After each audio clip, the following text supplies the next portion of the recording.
Hello, everyone. This is Kurt Allen from Colloquy, and I will be moderating today's webinar entitled The 2018 Holiday Retail Outlook. This webinar supports the content of a recently published report under the same name that is available to download. So if you haven't already done so, you'll receive an email with a link in it to download the full copy of the report after the webinar. And we've also attached it to the software GoToWebinar today, so you can download it during the webinar if you choose. It would be in the handout section of your control panel. Before we begin, I have a few housekeeping items. If you'd like to ask a question during the session, there is a question box in the control panel to your right. And within that, you could type in questions during the session, and we will address them at the end of the session, time permitting. We'll also be recording today's webinar, so you'll be notified when it's available to view in a separate communication. Now I'd like to introduce our speaker panel for today's webinar. We have pulled together some of the brightest minds with the Alliance Data businesses to provide you with their insights on the 2018 holiday retail season. Our first panelist is Tamara Olivero. Tamara is the Senior Director for Loyalty Strategy and Customer Experience at Epsilon. Tamara has been an expert in loyalty, mobile, and CRM strategies for over 16 years and is currently part of the Epsilon Strategic Consulting practice. We also have speaking today Aimee Koontz, and Aimee is the Director of Marketing and Loyalty Advancement at Alliance Data Card Services. She combines her extensive knowledge of retail with Alliance Data's industry-leading data and analytical capabilities to develop forward-thinking thought leadership and has extensive knowledge in the retail sector. We also are pleased to have Andy Lai with us today. Andy is the Senior Manager of Strategic Insight Group at Alliance Data, where he is responsible for developing business, economic, and financial insights using qualitative and quantitative research. And the final member of our panel today is Heather Gouinlock. And Heather is a client lead for LoyaltyOne Global Solutions. Having worked with many of the top retail brands in her career, Heather manages all elements of client engagements from their inception to the delivery of industry-leading loyalty program designs. And she is also known to bring her thought leadership insights with all her clients. So I'd like to warmly welcome all our panelists, and we'll now get started with the session.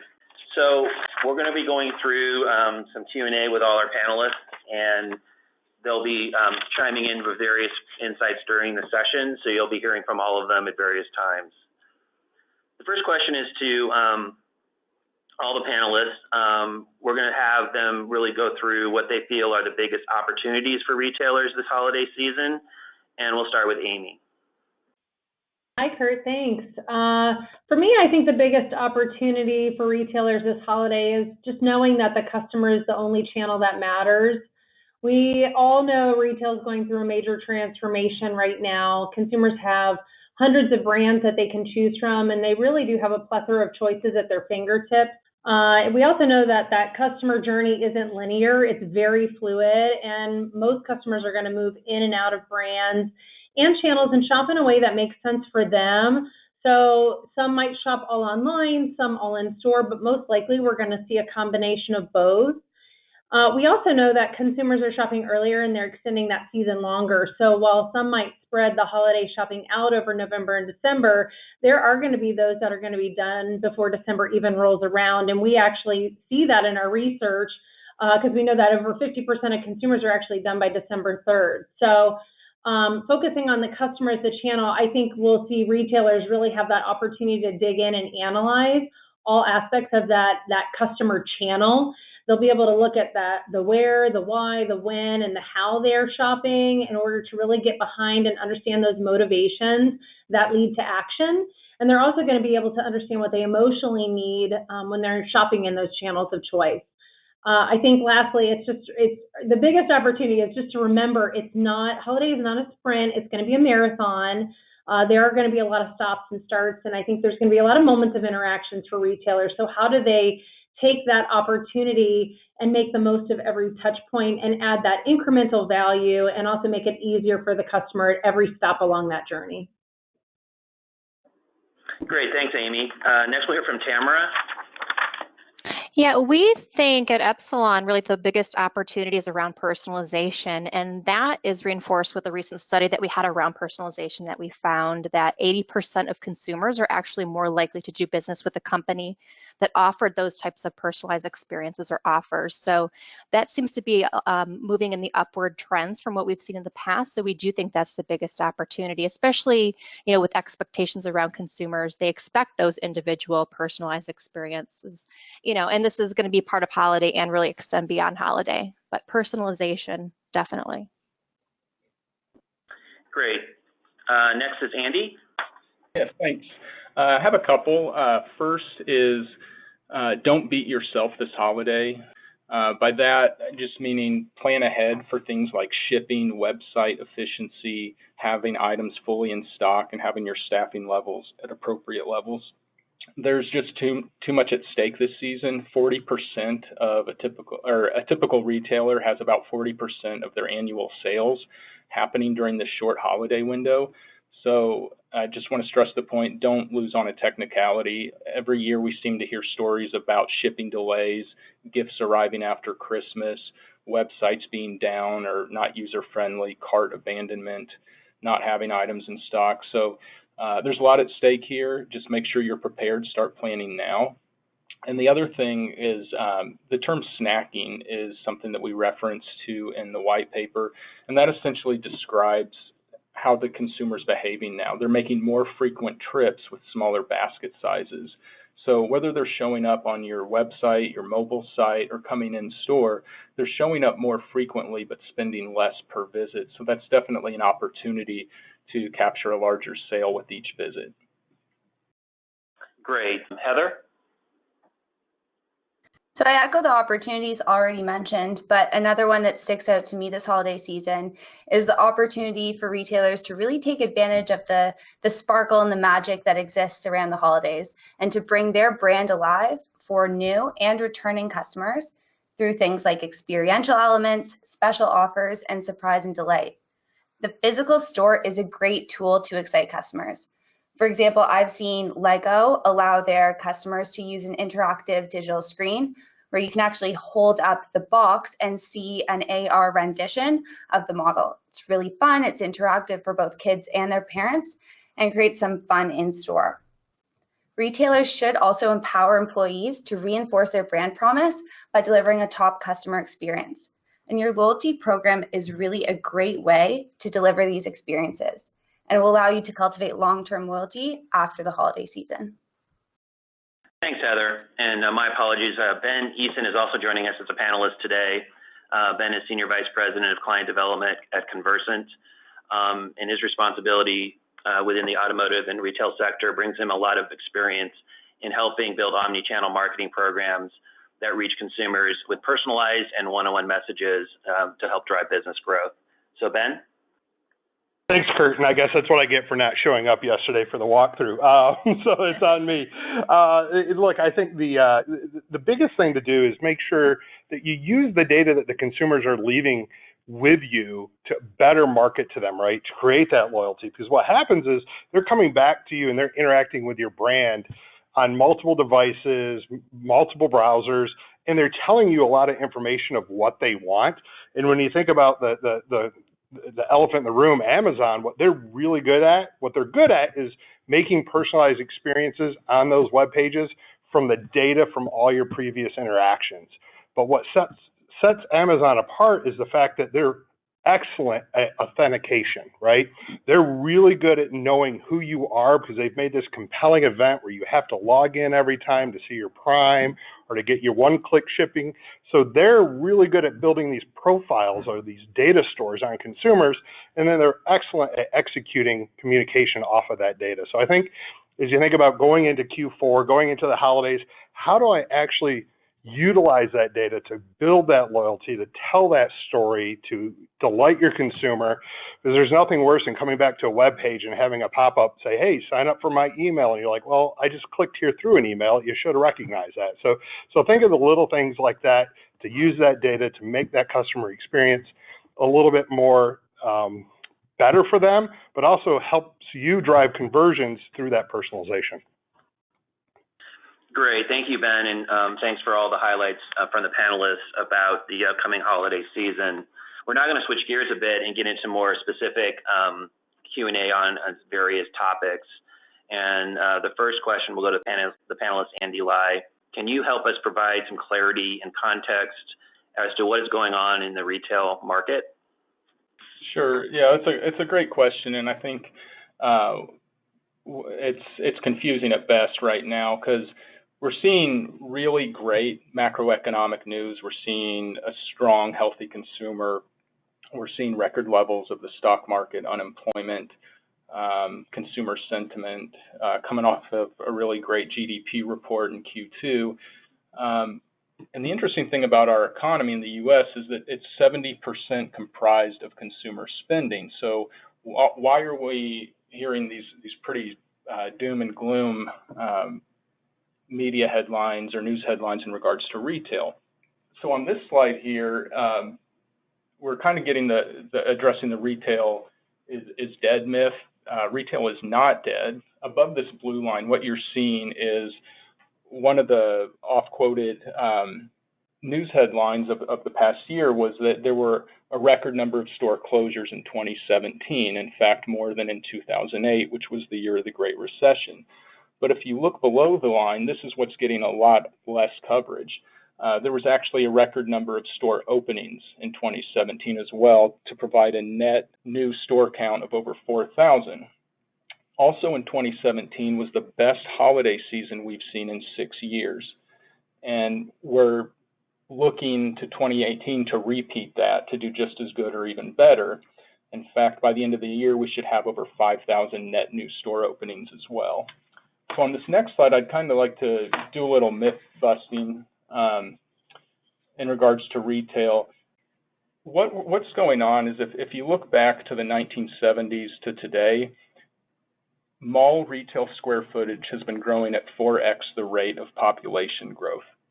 That is not a sustainable growth rate. Also, what's been happening is the record low interest rates, which have essentially incentivized retailers to grow aggressively through debt. So now that we've had too many stores, we're not only seeing store closures, but we're also seeing the bankruptcies. So retailers are as said earlier, we're in the transformation process right now, and they're rebalancing their businesses to optimize their brick and mortar locations, optimize their websites, and really become omni-channel, and figuring that out on the fly as well. And ultimately, the store is not dead either. Still about 90% of all sales still happen in store. And then lastly, I just wanted on this slide address the Amazon effect that we always see in the news. It is true that Amazon penetrates online retail by about 40%, but they penetrate upwards of 70% and higher when it comes to more commodity-like goods such as books, electronics, and toys. But if you go further down the spectrum to some of the other verticals within retail, like apparel, furniture, or jewelry, those penetration levels are a lot lower. And what I'd like to do, just on these next few slides here, is really hone in on one of the traditional channels within retail, and that's the apparel market. This makes up about 15% of all retail sales. And what we like to do is we like to look back in order to look forward. And what we see on this slide is pre-recession peak 2007. This is what Americans were spending each year to furnish or update their wardrobes. And you can see that the three traditional channels at the bottom made up almost 80% of that spend through department store, mid-price specialty, or mall store, and value chains. Some of the disruptive channels started to emerge, making up about 22% of the market, largely in the form of fast fashion and off-price. Now, if you fast forward to today on the next slide, you can see much like many industries, there's been a contraction post-recession. But you also see these disruptive channels now making up about 50% of the market. And you can see the appeal of fast fashion and off-price as value consciousness was further entrenched in the mind of the consumer post-recession. You're also seeing the direct-to-consumer channel rise at the expense of the department store shrinking. Rather than go to the department store and visit the Polo boutique, consumers are going to polo.com and buying directly from the brand. What you don't see here also is the rise of the standalone beauty store. Again, as department stores shrink, cosmetics and beauty stores like Ulta and Sephora are popping up in the standalone format. And finally, if you look forward 10 years, we're seeing a lot of the same here. We're seeing more and more consumers are going to these new channels or new categories, or they're shopping traditional categories in different ways. We're seeing some retailers experiment with resale and subscription models. And essentially, the last point I'd really like to make here is that retail is not shrinking. In fact, it's shifting. And so a lot of the negative headlines you get is really due to a lot of these iconic brands like Toys R Us closing, or Sears closing 100 stores and then announcing 100 more shortly after that. So those seems to be the headlines that resonate more with consumers, but there is growth happening, but that growth is happening at the expense of some of those iconic brands and traditional outlets. Great, thank you very much. Our next question is going to go to Aimee. How has the shift to mobile impacted consumer shopping behavior? Well, I think Andy brought up a really good point, and even my comments from earlier. I think it's really, it's safe to say we're seeing retail go through a transformation right now. Andy talked about the new channels and categories, and if you really think about what's happened over the last 10 years, digital and especially mobile has played a big role in that. And last year that was the case as well. I mean, last year we saw a big shift to mobile, and we saw that in the headlines quite a bit. I think we can carefully, or really not carefully, fully say that mobile has fully embedded itself into the fabric of everyday life. 90% of consumers own a smartphone. We're almost at 100% saturation. I think that's important to think about. For me, my smartphone is really like my personal life assistant. It does everything for me. And I think it's becoming one of those things, much like your wallet, that you just never leave home without. So as we think about that, I think it's safe to say that mobile is becoming this resource that humans are just naturally and organically leveraging for everything in their lives. And that's especially true for shopping, and it's going to be even more so true during the holiday season. Last year, Adobe saw conversion rates on mobile growing by double digits. So it's something that we can't ignore. We know that consumers are really starting their path to purchase with those mobile micro moments, and they're turning to those devices for inspiration, ideas, products, and services. I mean, it's fast, it's easy, and it really allows everyone to do anything they need right at one time, which for me personally, my life is always on the go, it's very important. And sometimes I'm doing those things in very unexpected places, much like shopping. Sometimes I'm doing that in the school pickup line, or while I'm watching TV, or while I have just a quick moment to myself. And I think that's one of the things that mobile has done, and how it's really changing those behaviors. And we're going to continue to see some of that play out during holiday.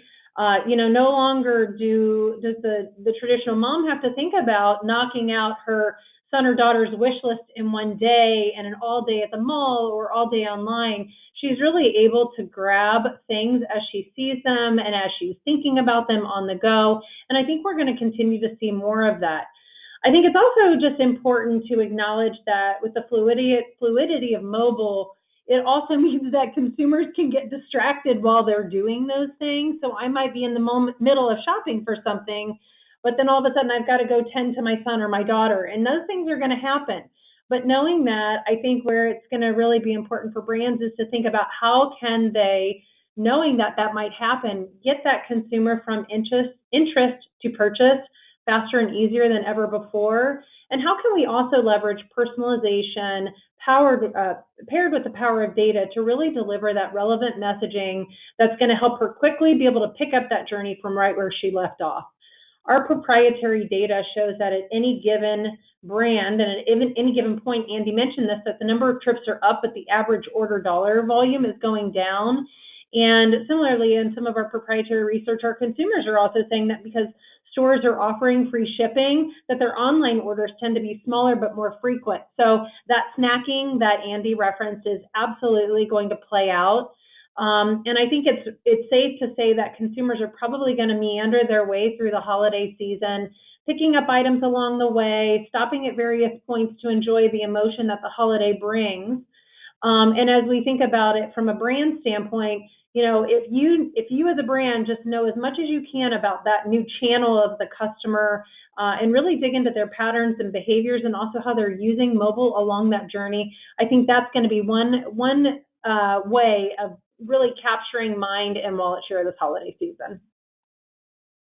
Great, Aimee. Thanks for those insights. And I think we all know that the retail season is one of the intense periods for holiday and revenue for holidays.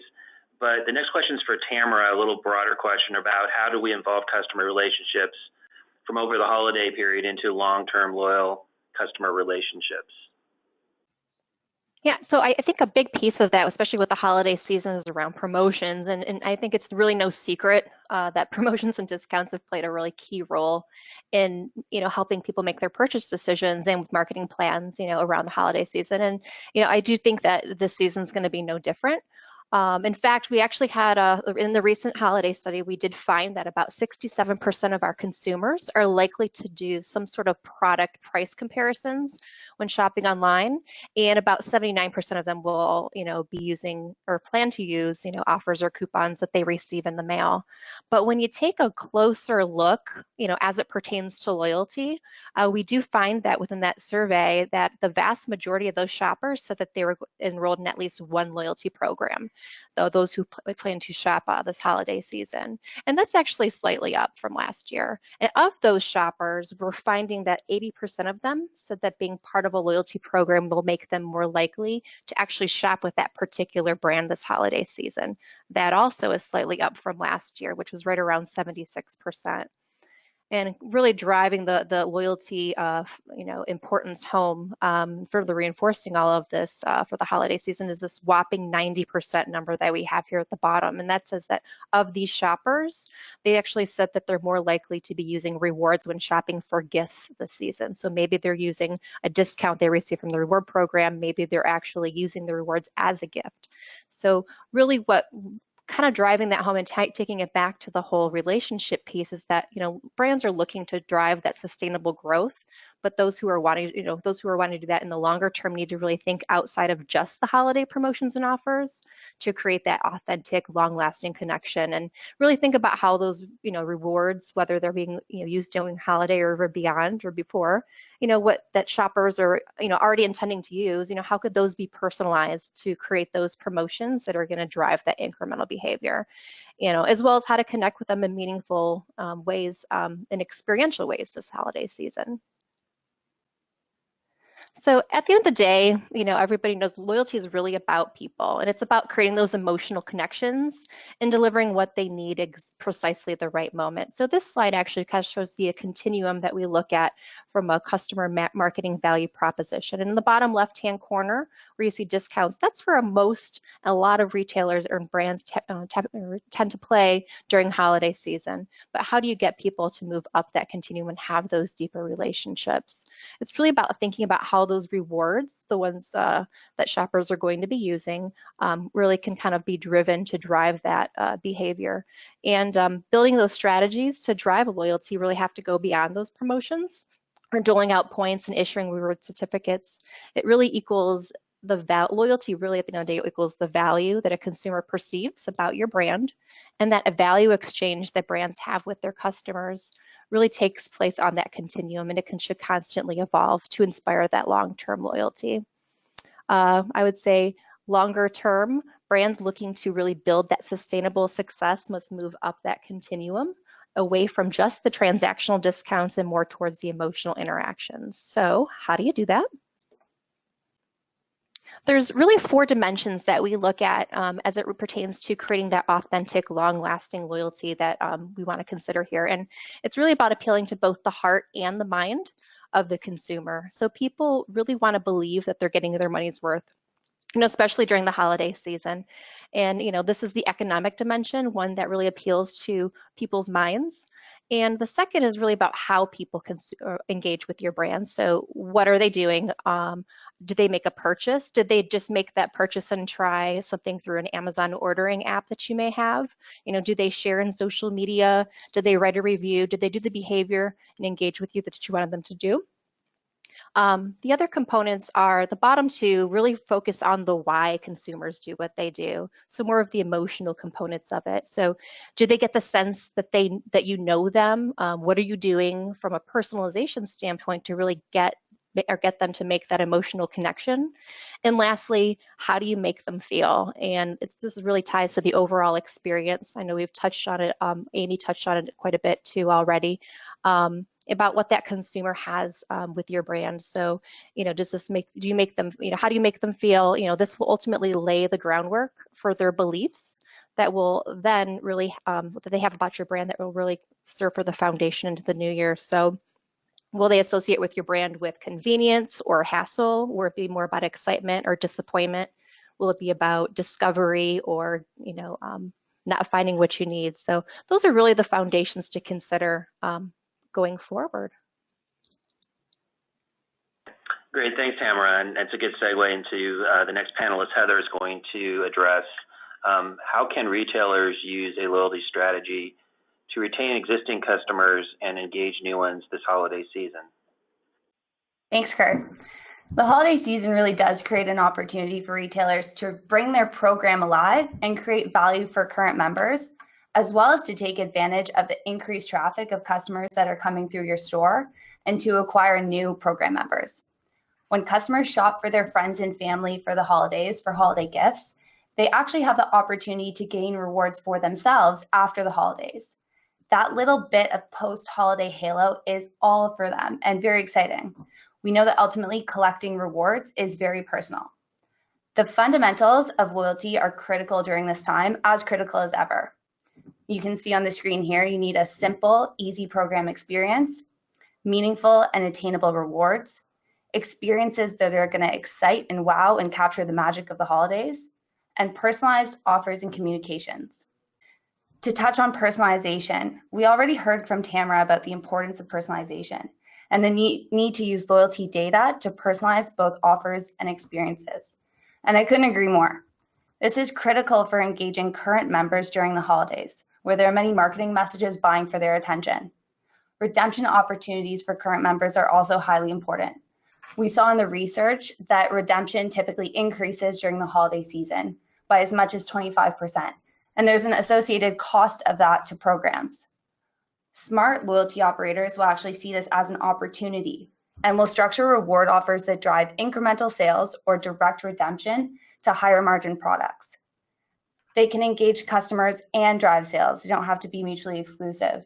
And so my recommendation is to budget appropriately in order to scale up redemption promotions and and options at the holiday season. Aimee touched on the emotional elements of the holidays, and this is something that's unique to the holidays. It's a magical time. So loyalty practitioners should introduce new special benefits and experiences that are exclusive for loyalty members. We heard from Andy that free delivery, free shipping might be considered table stakes, but something like free gift wrapping, an example we saw in the research, would still be exciting for loyalty members and would be considered a special benefit.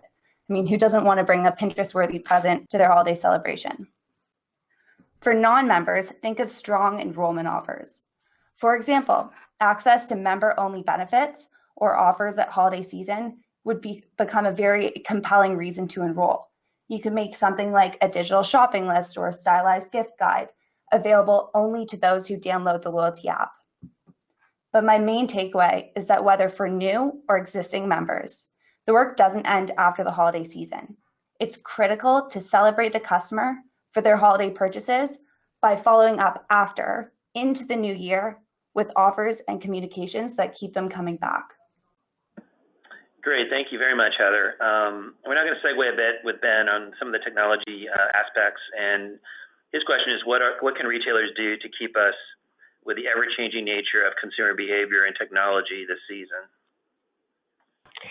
Yeah, no, thank you. Again, it goes back to you're seeing the theme through here, right? Build loyalty through the year, capture the data, be where the consumer is. And it's really a challenging thing for retailers to do. And part of that is just the consumers have so many choices in the way they interact with your brands, and they have so many choices in terms of what brands they can buy. So for me, it always starts with, capturing the behavior of what the consumer is doing, and then figuring out the way to stay connected, right? So if they're in social, if they're in mobile, if they're in video, make sure that you have a presence that is connected across all of those, so you have that seamless experience for the consumer. Because Aimee said it best earlier that it's not a sprint, it's a marathon. And I think Heather tied that in too, right? Reward them for their holiday purchases after the holidays. And the theme there is you have to stay connected to these consumers where they are throughout the entire year. Nothing builds loyalty more than having great personalized interactions with a brand. So if you can leverage all that data and think of the holiday season starting January 1st and creating that brand loyalty over time and keeping those interactions relevant, you're going to see much stronger performance in Q4. The other part of that, and Heather talked about this, new versus existing customers. Now is the time to go find new loyalty members, not 2 weeks before the holiday.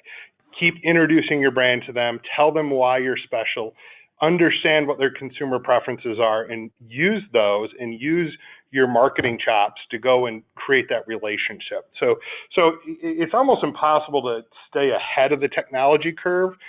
But if you understand what the consumer's intent is, it's easier for you to adapt as they adapt.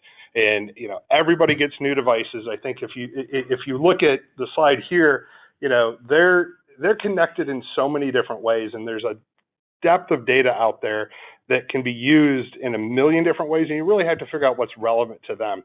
And that means understanding channel preference. If they prefer to shop in store, talk to them about your in-store experience. If they prefer to only shop online, talk to them about the ease of shipping. And if you have that constant theme aligned to that consumer's preference, it makes it easier to adjust as their behavior is changing, right?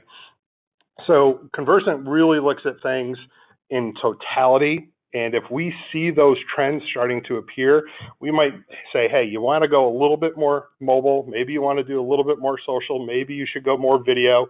But it's not an all or nothing for each individual. Don't assume that just because you have a really strong video strategy that you're interacting with all of your customers, because there's going to be a lot of customers that probably aren't watching a lot of video.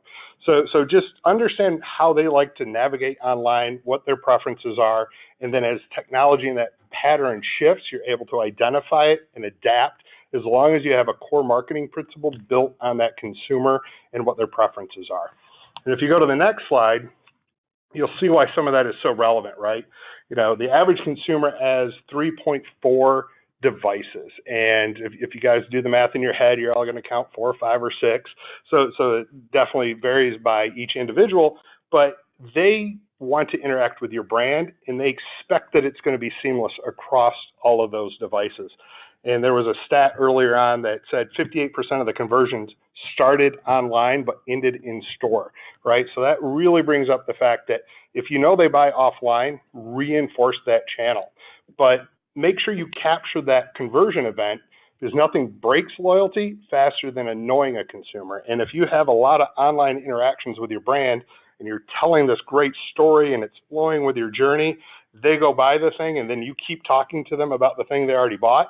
That's not the best experience for them. So I think that there's some really simple things that they sound simple, they're hard to execute. And if you have an alignment on the core principles, I want to stay as connected as possible. I want to understand what my consumer is doing, not only within my own brand, but how they're interacting digitally across the internet and how they browse and what devices they use. That can really influence your strategy throughout the year. That leads into a strong and powerful Q4. Great, thanks a lot. Our next question is more about the takeaways from all of our speakers, and I think we've had a really good insight from all of them on different various aspects of the holiday season. So we're going to ask all of the panelists to kind of chime in on what are their big takeaways for retailers this season. So we're going to kick it off with Aimee. Thanks, Kurt. So I think, like Ben said, we're seeing a lot of themes echoed here, and just how important it is to think about that customer and seeing that customer as the main channel, but then also, not discounting mobile and not discounting in-store and not discounting the digital experiences, and knowing that, through all of those, mobile is probably going to play a bigger role. And so, just for me, I think succeeding is really just, knowing what your customers are doing and how they're behaving and looking beyond just those transactional behaviors. And Ben really captured it on his slide, and just that holistic view. And it's really, I think, for me, about anticipating and seeing the signals that they're sending around what's influencing and inspiring them to act, and then interpreting how they might be using those marketing vehicles or those marketing channels along that journey, and especially what mobile means there. Additionally, we talked a lot about just the emotion of holiday, and it is important to keep in mind that, holiday in and of itself is emotional. It's magical. At times you're happy, you're sad, you're frustrated, and I have 4 kids, so for me, sometimes it can be downright exhausting. And we know from the proprietary research and from the white paper that customers feel differently when they're shopping in those various brand channels. So how can you use that knowledge and really understand what those expectations the customers have, especially when they're in specific channels, and being able then to use that to provide a really optimal experience while they're there? Great, thanks, Aimee. Next we'll hear from Andy. Yes, first I'd just like to echo some of the points that Aimee just made, particularly about understanding the consumer, knowing where they're going. And just to illustrate, I'd like to reference an oft-quoted business quote of hockey great and all-time leading scorer Wayne Gretzky. When he was asked how he scored so many goals, he answered that he never skated to where the puck was, he always skated to where he thought the puck was going to be. And I think that quote is especially relevant today in retail and in the holiday season, is anticipating where your consumer's going, which channel they're going to, and getting there before they do, and being prepared to serve them before they get there. And the other thing that I'd add is, right now we're in the midst of the second largest shopping season in retail, second only to holiday, and that's the back to school season. We've tracked back to school for over a decade, particularly the correlation between back to school performance and holiday performance. And every year we found a strong positive correlation, which means chances are if you had a successful back to school season, you will also have a successful holiday season. So really use this current back to school season as a live test environment for some of the holiday strategies you'd like to try, whether you're experimenting or wanting to launch new ideas, products, services, technologies. Really be observant and take studious notes of how each is performing, find out what works, and then double down on those things during the holiday season. Very good, thank you. Tamara? Yeah, great feedback from Aimee and Andy, and I'll build upon that. Definitely as it pertains to loyalty, I think that the survey findings that we had definitely indicates that loyalty programs are going to play a larger role this holiday season than they really had in the past. So think through your loyalty program strategies and initiatives and how you could leverage customer data, and to begin to determine how to best personalize those offers and experiences to drive that incremental behavior. And if you don't have a loyalty program, try to figure out how can you combat that, because it's going to play a larger role this holiday season than it has in the past.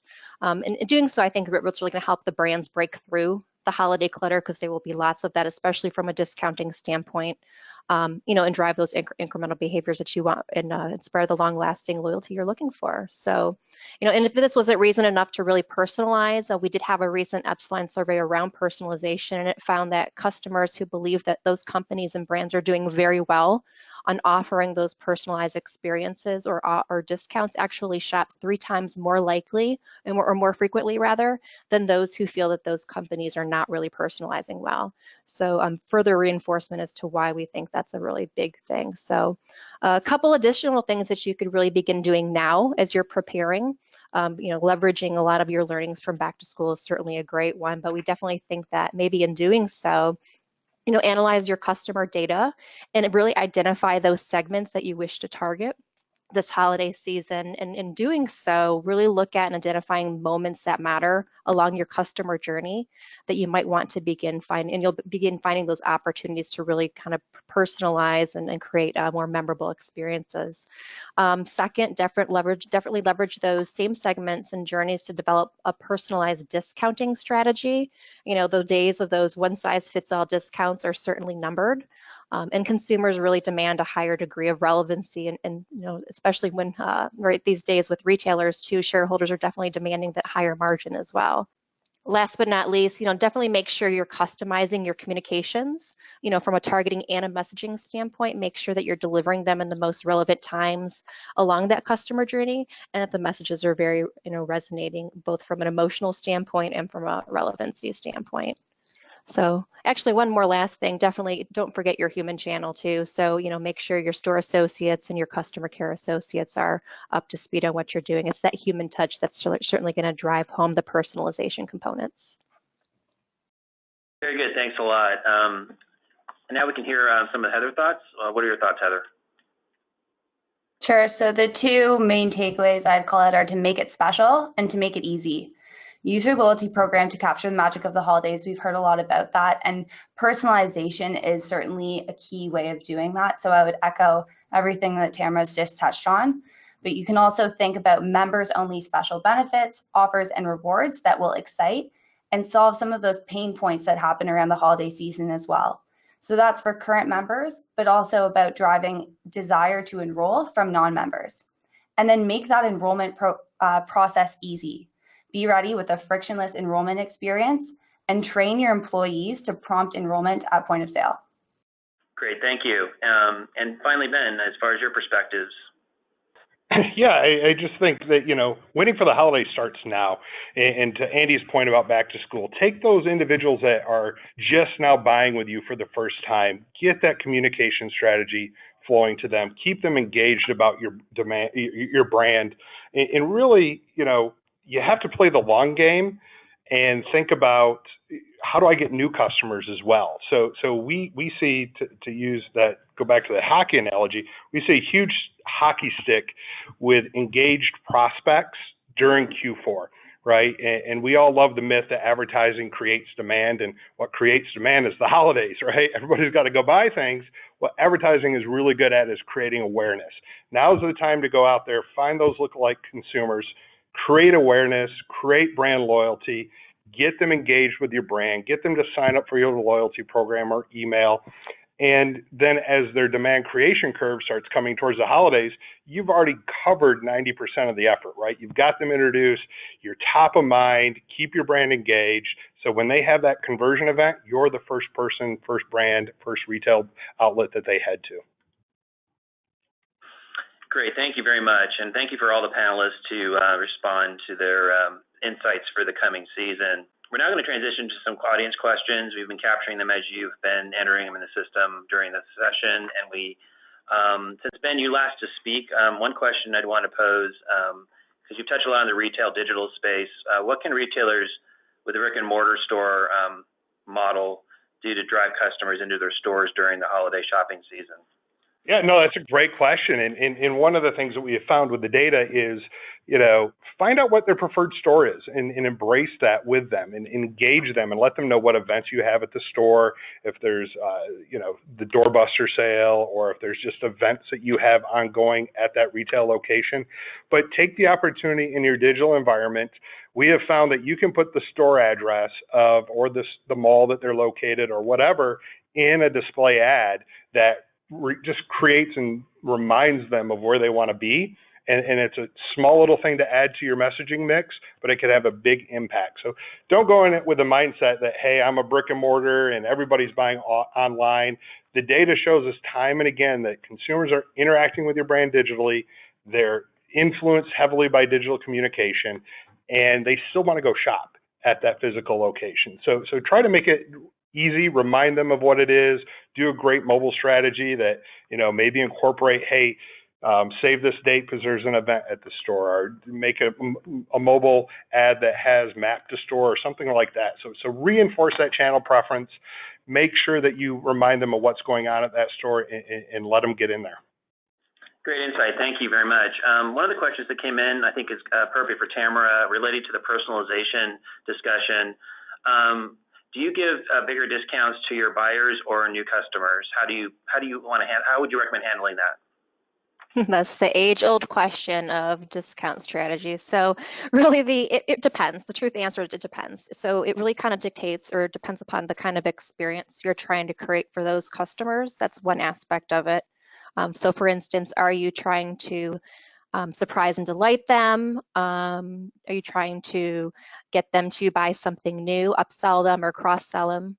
Or are you trying to reward them for something? So it all depends upon what you're trying to do there. The other aspect of it is around the economics of that customer. So if you have the specific economics around that segment and have some sort of predictive model in place dictating what's their likelihood to purchase more, that's going to play a factor in it as well. So, and then the other piece I think is really around the product mix too. So, and the frequency of it all. So I wish there was a very specific answer on it, but it really does depend, especially when you're talking about personalization. And a lot of it's going to depend upon that particular customer segment you're looking to engage with. Thank you. Very good point. Next question, I think, Heather, you could address. They're asking about specifically some of the voice technology out there and Alexa, Google Home. How would you recommend addressing those touch points? Very interesting question and a timely one, because some research came out from TechCrunch this week that said that of the 50 million Alexa users, only about 100,000 have actually made more than one purchase. Whereas in this research, we saw that 31% had already made a purchase via voice commerce. So I think the jury's still out on whether voice commerce is effective for driving sales in the near term. But what I would recommend programs do or retailers do instead is look at voice commerce as a way of reducing some of your customer pain points and really a way of engaging your customers in different ways and experiential ways rather than relying on it right now to be a strong sales channel. Great. And kind of following up on that, Aimee, it might be a good person to answer this question of how is social media changing the ways people shop at the holidays? Yeah, social media, it's definitely something that I think is influencing. And, you know, as you think about it, it can be both passive and active influence, you know, whether it's from display advertising or as we think about influencers or even just, you know, your own community, right? Those ratings and reviews. Social is a great place to learn about products. And sometimes you know about products and you want more information. Sometimes you find things that you didn't even know you needed. So I think that, you know, as we think about social media, that's really where consumers are conducting their life moments. And social is a great place for brands to be able to insert themselves into the consumer's life. And the more you know about that consumer, the more you know about the things they like or maybe the people around them, the more you'll be able to kind of naturally fold into those experiences and make it feel organic and easy, which in the long run might also enable them or enable brands to kind of capture some share that maybe they didn't know they have. It's a great way to influence it without it feeling like you're getting an advertisement right in your face. So I think we'll continue to see social play a huge role in influencing the shopper journey, both now and in the future. Great points. Thanks a lot. Andy, I think this question might be best for you. What about the gift cards? We all know they're very popular, received during the holidays. So how can retailers capitalize on their popularity? Yeah, the gift card industry is huge. The majority of consumers shopping this holiday season will buy a gift card. In fact, most of them will buy 2 or more. Some interesting data on gift cards when we've looked at them in the past is that 2/3 of gift card holders spend an extra 40% beyond the value on the gift card. So again, just like we were talking about turning those snackable moments into larger purchases, the gift cards is kind of like the buy online, pick up in store consumer, or just someone that has a need or reason to come back to the store and to come back after holiday, as a lot of gift cards are redeemed in January or early next year. So this is just an opportunity to you know that a lot of holiday shoppers will be returning to redeem those cards, that they're going to be spending beyond the balances. So really just being ready for them and extending that holiday window after Christmas and just trying to capitalize on when they arrive. Thanks a lot, Andy. And since we have you on, one follow-up question from another registrant was, given our growth, seemingly good exponential growth of online shopping, including during other seasonal times, how are we able to look out ahead 10 years, and where do you think that's headed?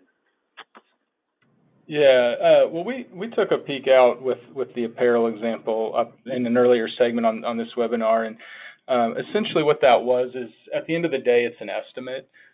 It's really a combination of art and science. So when looking out or trying to make a forecast, I try to exhaust science as much as I can.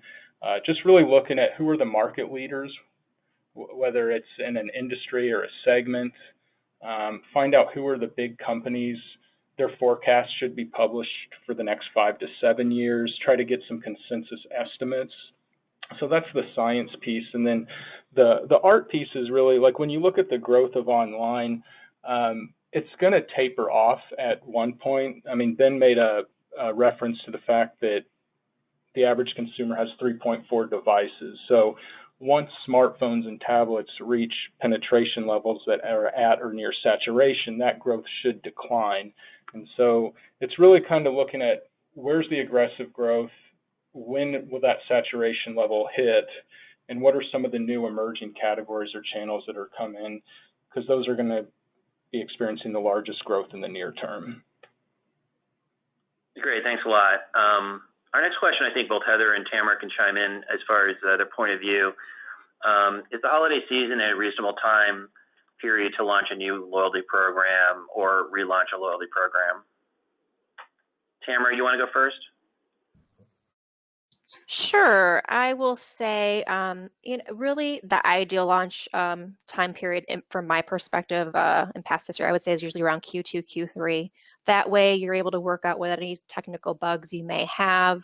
You're able to test things out if you're doing a beta test or a pilot. So it gives you a little bit of wiggle room to kind of fix the nuts and bolts, if you will, prior to your heavy traffic season, that being holiday. And that way, you've got everything worked out, and you can really push the acquisition and retention during that high traffic area. Plus, I know just from a retail standpoint, a lot of retailers have that IT freeze where you just can't even touch any internal systems, November, December. So I would say from a retailer perspective, that would probably be too late to launch officially, my perspective being holiday.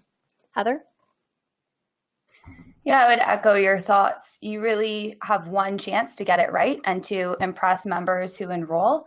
And so I think if you do launch at the holiday season, there's the benefit of increased traffic and getting members enrolled in your program early, but make sure that that experience is going to be seamless. And you have to be sure to follow up in the new year and make sure that you're activating members in the new year, not just getting them to interact with you in your program that one time during the holidays, but creating lasting loyalty into the new year. Kurt, it's Aimee. One thing just to chime in, if it's okay.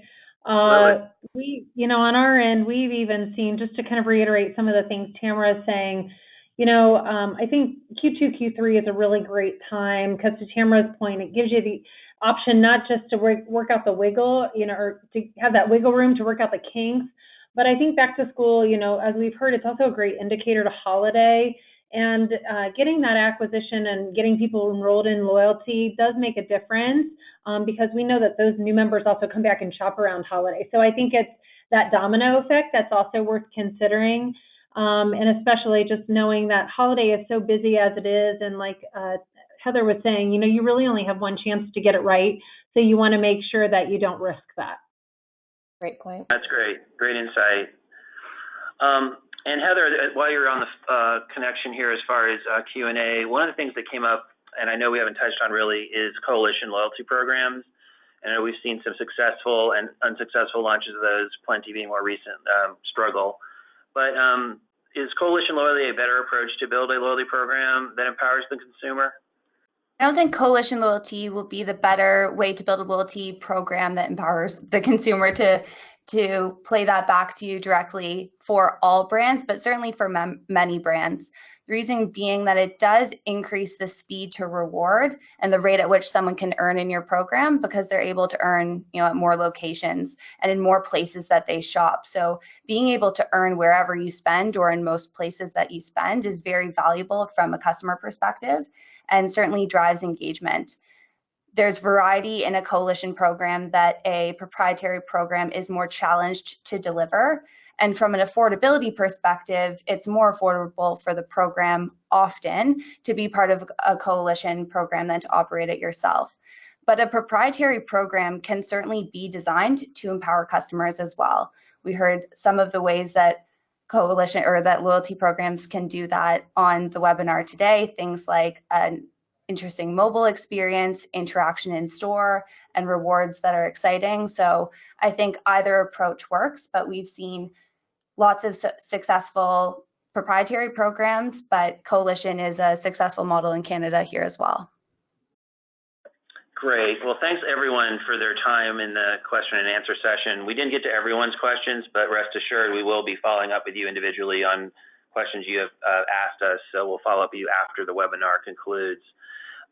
Again, a great appreciation for our panelists today, Aimee, Andy, Heather, Ben, and Tamara. We really appreciate all your insights and your best practice approaches to some of the programs that we're seeing in the marketplace for the retail holiday season. We will be sending out an acknowledgement email shortly with a link to all their contact details. So you'll be able to contact them individually through their email addresses that you'll receive. And once again, if you haven't downloaded the Outlook report, Retail Outlook report for 2018, it is available.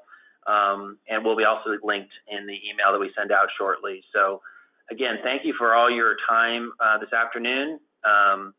I know our panelists enjoyed speaking with you on their various subject matter expertise, and we look forward to engaging you moving forward with some of your ongoing business challenges and opportunities. Thank you very much.